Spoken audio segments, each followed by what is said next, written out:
Hi, this is Maggie from Design Code Debug Repeat. Thank you for stopping by the channel. And today's video is another video intended mostly for computer science instructors. I like to use free or open source materials as much as I can in my courses, but a lot of the publishers have auto-graded assignments that are sort of mixed in with their textbooks, and I'd love to be able to give my students the same sorts of exercises. So I use Cay Horstmann's CodeCheck system, which Cay Horstmann generously makes available for free, and I just love this system. And I have a few other videos, one or two on authoring CodeCheck problems, and one on authoring tracing problems, which is a little bit more involved. But today what I want to talk about is authoring Parson's problems or Parson's puzzles, which are named after one of their creators. And I have a Parson's problem in one of my videos right here.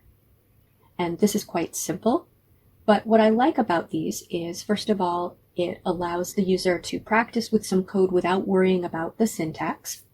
And second, it really does require that they understand the algorithm and the flow of control. So basically you can have some fixed code, and then you've got some spaces where the person needs to drag the code in. And this one, again, is really quite simple. This is the code from the video, and I'm just giving the person who watched the video the opportunity to work with that code. Now, what I like about the code checks is it isn't checking to see if the puzzle pieces or tiles are put in the correct place. It is actually running the program on test cases. I've put 3 test cases into this one. So if there are multiple different ways to write the program, then as long as the user writes a correct program, they're going to get a passed code check. So let's write one of these. What I have here is some code from one of my textbooks, and this is just a most wanted holder program. So it obtains 5 values from the user, and it then determines which one is the largest by using a most wanted holder variable here called largest, and then it displays the result. So if we want to turn this into a Parson's code check, what we do is we put the word tile, and it's a pseudo comment, so we use 2 pound signs.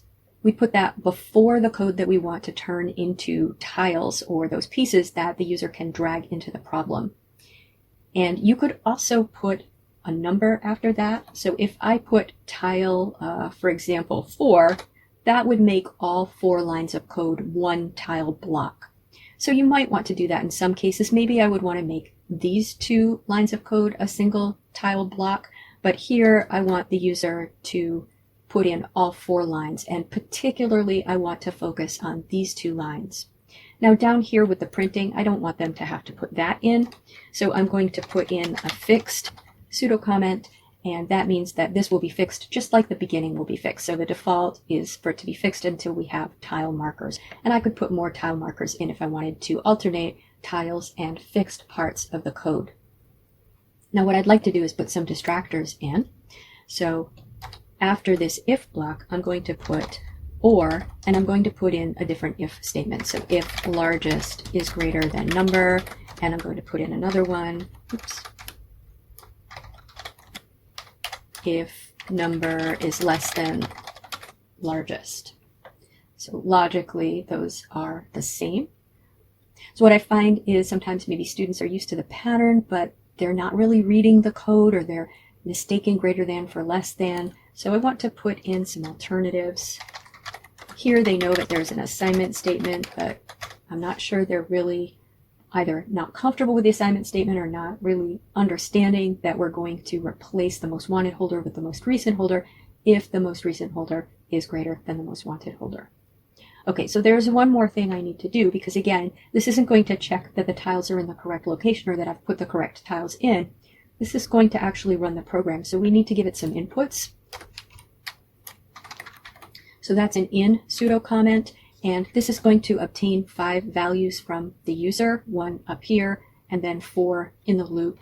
And they're floats, but I think I'm just going to put integers in. So for each in, you have 1 execution of the program. So 1 and a new line, 2, 3, 4, 5. And let's do one with the largest value first. So 5 here and 1 here. And let's do one with the largest value somewhere in the middle. 6 there. Okay, so I'm going to copy all of that. And we're going to go back to the documentation. There it is. And we're going to click Upload a Problem. And I'm going to paste that into the editing window. And then I'm going to give it a name with a .py extension so the CodeCheck knows what language we're using here. So I'll call it Most Wanted Py. And you can see we already had that name there. When I did this originally, I wanted to have this line of code fixed, the number equals float input. I didn't want the student to have to put that in. And I wanted to have the updater, I plus equals 1. I wanted to have that fixed. And I was not able to get this to work, leaving this and putting the tile pseudo comment after it. So I did want to mention that. I got the error that I had a mix of tabs and spaces, but the code didn't. The code was all spaces. I tried different numbers of spaces, thinking that maybe there was a set number of spaces that was different from what I use, which is 4. I was not able to get it to work with a mix of the tiles and the fixed inside the while loop, so indented. So that's why all of these are going to be tiles. All right, so let's submit that. Okay, and there are the 3 test cases, but let's check it and see if it's going to work now. Okay, so inside the loop, we have to first get that, and then let's go ahead and write the correct code first. Largest equals number, and then I plus equals 1. All right, and we'll run the code check. Okay, so that works. And you might want to put more comments in for your students to tell them what to do. Let's try writing it incorrectly.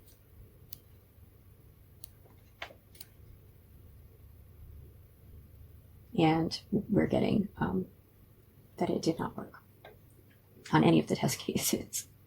Okay, so that's basically it. They're pretty simple to write.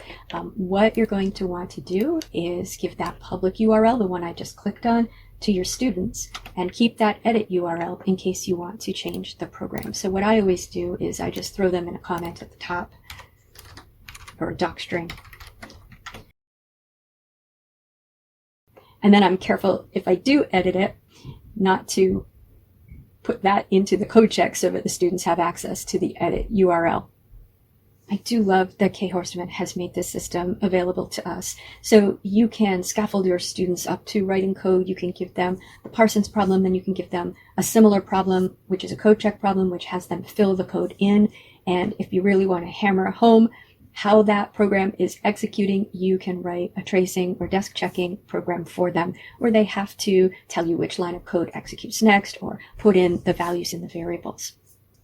I hope you found this video helpful. If you like this sort of content, please subscribe to Design Code Debug Repeat, and please feel free to comment if you have questions or if there's something else that you'd like to see or talk about.